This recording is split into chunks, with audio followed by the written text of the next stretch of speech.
parce qu'à travers ce tournoi de la cohésion, les villageois de ce secteur nous ont montré que les militaires sont leurs frères, que les militaires ne sont pas là contre eux, mais au service des peuples. Donc, dans ce cadre-là, nous avons organisé ce tournoi de la cohésion qui a été une réussite, aussi bien sur le plan ludique que social. Et au fil du tournoi, tous les joueurs, les habitants, les villageois, hommes et femmes, ont montré qu'on est parents, qu'on est frères et qu'on est sœurs et qu'ensemble, on peut parvenir à tout. C'est dans la logique des politiques de cette zone en Casamance.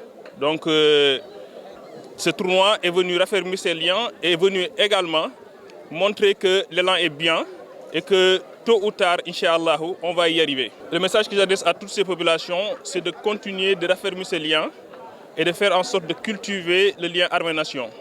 C'est-à-dire, à chaque fois que les militaires sont là, de leur montrer qu'ils sont leurs frères, qu'ils sont également les bienvenus, mais l'armée aussi de faire en sorte d'intégrer les populations dans leur action, en discutant et en montrant qu'ils sont là pour eux et non contre eux. Les impressions sont bonnes et elles augurent quelquefois des lendemains meilleurs. Un lendemain illustrant d'ailleurs pour cette zone que constitue le Bayotte-Est.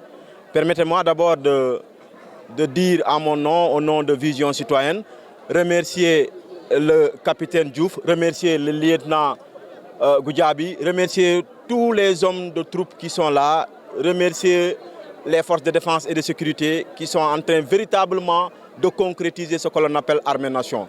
De loin même, nous avons écho de ce qu'ils font pour les populations du Bayotte-Est. Et ce tournoi-là qui a été organisé, ils n'ont pas misé réellement sur les moyens, ils ont tout fait. Tout fait pour que ce tournoi puisse connaître un succès. C'est l'occasion pour nous de magnifier cette relation qu'on a eue avec les populations du Bayotte-Est. Ce tournoi est intitulé le tournoi de la cohésion sociale et du développement. Et nous avons tout à l'heure dit, si je dis nous, c'est moi et la délégation qui m'accompagne, pour dire que cette zone du Bayotte-Est, excusez-moi, cette zone du Bayotte-Est doit connaître une renaissance.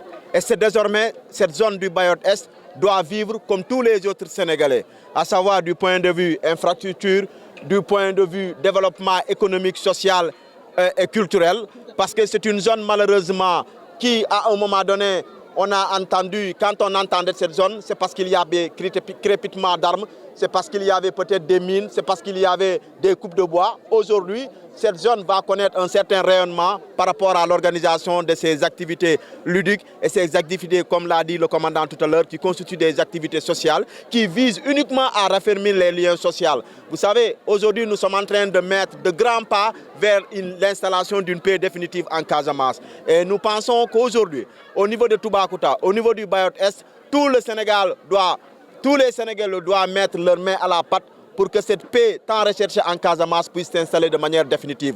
Pour qu'au moins ce que Houphouët-Boigny disait à Senghor, donne-moi la Casamance et je nourris toute l'Afrique de l'Ouest. C'est vrai que les potentiels sont là, mais malheureusement, elles sont inexploitées. Aujourd'hui, avec l'apport de tout le monde, notamment l'apport de l'armée qui est en train de sécuriser toute la zone, et vous avez vu que les dames s'adonnent aux activités de maraîchage. C'est l'occasion pour nous, d'interpeller les autorités étatiques à venir en aide à cette zone, à venir en aide à ces braves femmes qui font le maraîchage. Parce que ces femmes aussi nous ont signalé que quand elles commencent à récolter au niveau du maraîchage, malheureusement, elles ne dorment plus, elles dorment sous la belle étoile. Pourquoi? Parce que c'est elles qui se chargent de garder leur récolte, c'est elles qui se sortent de garder ce qu'ils ont cultivé ou ce qu'ils ont planté. Donc c'est l'occasion pour nous de demander à l'État de venir en aide à ces populations-là. Et ces populations sont en train de faire beaucoup d'efforts dans le cadre du développement du Sénégal. Et c'est pour nous l'occasion véritablement de saluer et de féliciter et de leur dire de continuer à percer.